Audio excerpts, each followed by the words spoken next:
saya Stefanus Panci Metania dengan NIM 215-214-61 akan membahas tentang generator pada pembangkit listrik thermal atau PLTU.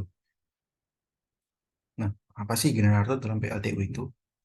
Generator merupakan mesin yang digunakan untuk menghasilkan energi listrik dari sumber energi mekanis.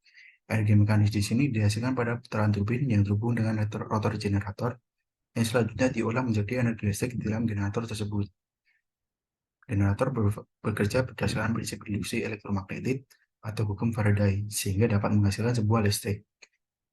Generator juga merupakan komponen kunci dalam sistem pembangkit listrik. Artinya, tanpa generator, sistem PLTU tidak mungkin bisa menghasilkan output berupa listrik.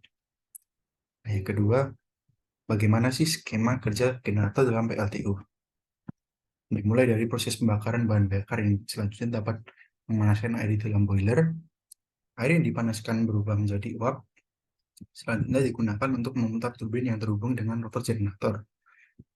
Yang selanjutnya, dalam proses generator menghasilkan listrik yang dapat diteruskan ke trafo dan distribusi sistem listrik lainnya.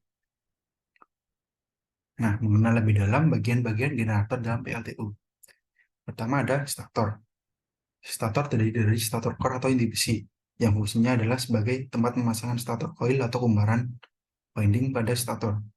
Ini adalah lokasi di mana terjadinya aliran induksi medan magnet.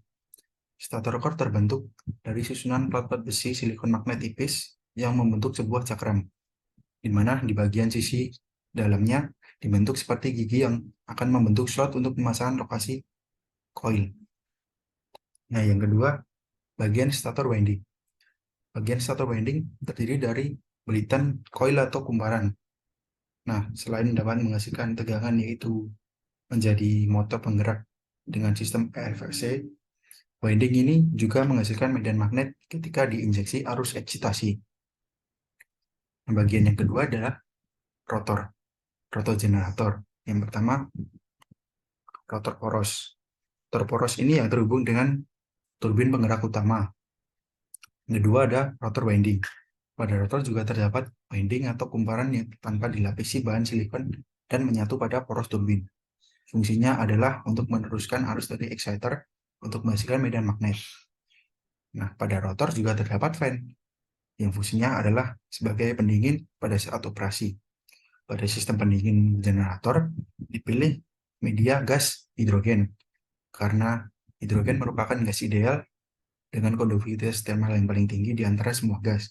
Hal ini menjadikan hidrogen lebih baik dibandingkan udara sebagai media pendingin pada generator. Nah, bagian yang ketiga adalah exciter. Exciter berfungsi untuk mengaitkan medan magnet pada rotor. Prinsip kerja eksitasi adalah ketika generator diputar pada exciter yang memiliki penahanan magnet pada rotor coilnya akan mengaitkan tegangan AC. Tegangan AC ini kemudian akan menjadi sumber power bagi AVR atau Automatic Voltage Regulator. Pada AVR, tegangan AC tersebut akan diarahkan menjadi tegangan DC dan diatur besar arusnya, untuk kemudian dapat disalurkan ke dalam AC exciter stator coil.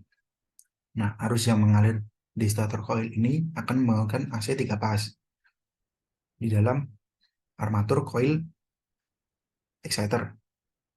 Tegangan AC ini kemudian dapat diarahkan oleh dioda silikon yang terdapat pada rangkaian rotating rectifier yang menjadi tegangan DC. Nah, arus yang dihasilkan ke dalam rotating rectifier ini dapat kemudian disalurkan ke dalam rotor winding di generator.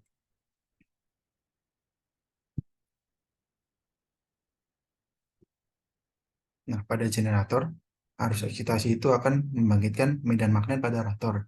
Karena rotor berputar akan menghasilkan induksi medan magnet pada stator. Nah, berdasarkan hukum Faraday, karena perubahan flux magnetik persatuan waktu, maka stator akan menimbulkan GGL induksi. Nah, GGL induksi inilah yang menjadikan energi listrik. Jadi secara singkat, exciter ini akan menghasilkan arus eksitasi sehingga rotor generator akan menghasilkan medan magnet dan kemudian medan magnet pada rotor akan menginduksi stator sehingga stator dapat menghasilkan listrik dan kemudian diolah ke dalam trafo dan distribusi listrik lainnya. Begitu penjelasan tentang generator pada sistem PLTU dapat bekerja. Mungkin sekian dari saya.